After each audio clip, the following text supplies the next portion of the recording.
Hi, it's February 18th, 2010, day 28 of my P3.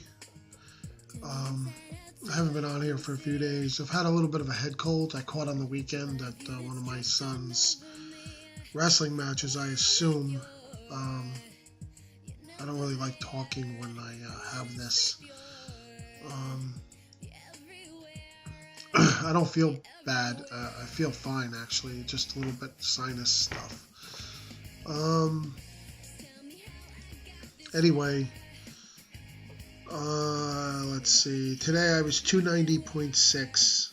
My LDW was 289.8, so I'm still within range. I've been as high, like yesterday I was 291.2, 290.4 the day before, 290 before that, 289.4 the day before that, 291.4 the day before that, 292.2 the day before that, 290.6 the day before that, so 290.6 isn't too bad right now. So, like I said, it's day 28, so now I'm contemplating when to go back on P2. I'm probably okay to go back on now. I need to order more stuff. I have one vial, and I still have some frozen. I froze the little bit that was left from my oral stuff last time. I don't know if that's going to be any good. I was going to try to experiment with that. I'm just trying to decide when to go back on, when to do my loading. I'm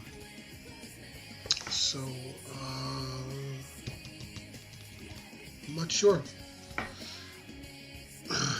So there's something coming up at the end of this month, my godchild's birthday thing, and they want me to go over there, and there's going to be food. So I don't know, maybe I'll make that a loading day. I'm not sure. I know I've got to go back on soon. I'm just trying to figure out what's coming up so I can at least try to schedule it the best. It's just this time of year, it's there's not that many, not too many things where you would load on naturally. I'm not going to wait for St. Patrick's Day, not that I ever ate that much on that anyway. That's way too far in the future. So I'm going to have to go back on soon. I dread going back on the VLCD, but I need to lose a lot more weight, so I'm going to have to do it. I know HCG will make it so I'm not hungry. I'm just, psychologically, you get used to eating a certain way that you enjoy. I've been doing low carb. I enjoy it. But obviously, if I don't go back on, I'll never get beyond this weight because I'm not going to lose weight this way. We all know this.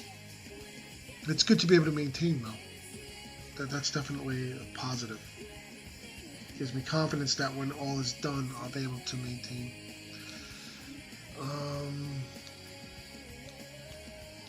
That's it. Still looking for a job. Trying to plug away at my home thing here, and looking at some other stuff too. And I've been seeing someone. I'll just leave it at that. So things are generally going in the right direction. Anyway, that's about it. It's almost 4 minutes. I'll just end it now. I'll try to update at some point coming up. Thanks. Bye. Hi. I'm just gonna append this to my the video I just made because I just remembered. I wanted to mention something. I just remembered. What was it? A few days ago. Say about 4 days ago. I just got sick of eggs and things like that for breakfast. Well, actually, it started the day before that. It was... I forgot what I ate, but I wanted some fiber. As you may or may not know, I have diverticulosis, and every so often I like to get some fiber in me. So what did I do? I made a combination of a few things. I have a little coffee grinder, a little bean grinder I use for spices and things. I use it to grind up cinnamon and other things. I don't use it for coffee. I just buy pre-ground coffee. Anyway, so what did I throw in there? I threw in some psyllium fiber. That's the same kind of fiber in Metamucil, but I buy the health store one, which is 100% pure psyllium. Okay, I threw in, I don't know, maybe a teaspoon or two of that.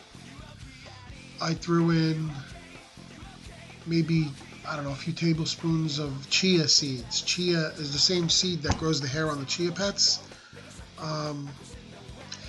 Unlike flaxseed, you don't need to ground it to eat it, but I like it ground, at least for this.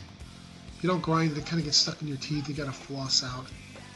Anyway, they have a really great shelf life. You don't need to freeze them or refrigerate them like you do flax seeds. They have a higher omega-3 than flax seeds. They also have some omega-6, unlike the flax seeds. But, you know, they're great with fiber and everything. I also put in... Well, the first time I did this, I used some rolled oats.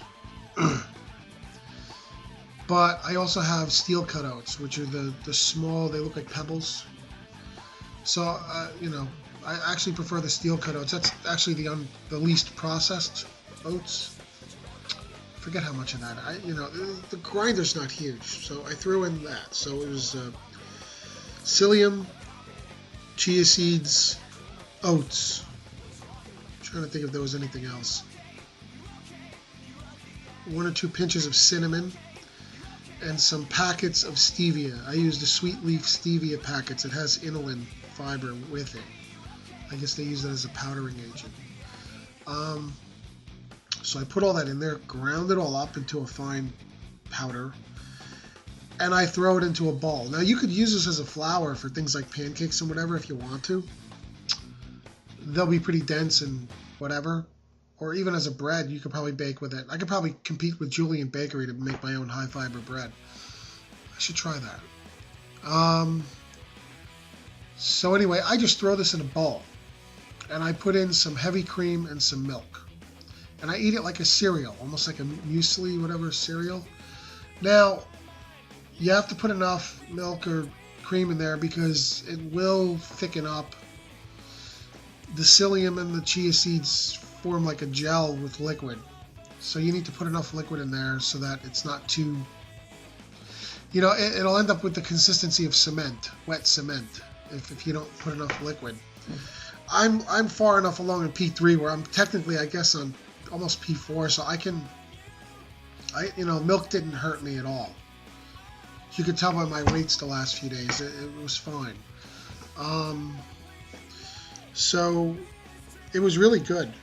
I thought it was great. It was actually, I had it 2 days because you know, and then I laid off. I don't want to overdo it. But there's so much fiber in that the carbs from the oats, and oat has fiber too, I think it just negated it.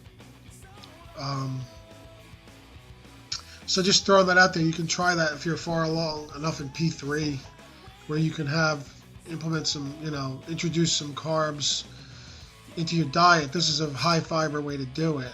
The fiber is great because you know, it's not like you're getting a glycemic load. And it was nice. It was nice as a cold, like you know, just like a breakfast cereal. Again, I wouldn't do that every day. You'd get sick of it like anything every day, but it's a nice mix. So if you're far enough along in P3 or on maintenance, try that. If you like that sort of thing. Some people don't like fibery stuff. They don't like oats or whatever. I assume you could probably cook it too, like an oatmeal to make a hot cereal. I preferred just to throw it in with the milk and the cream, and it was really nice. The stevia sweetened it up, and it was beautiful. And you know, it's really, you know, nice. So I just throw that out there. I wanted to mention that. I forgot the first video. I'll just throw these together in Windows Movie Maker and make one video out of it. Okay, thanks for watching. Bye.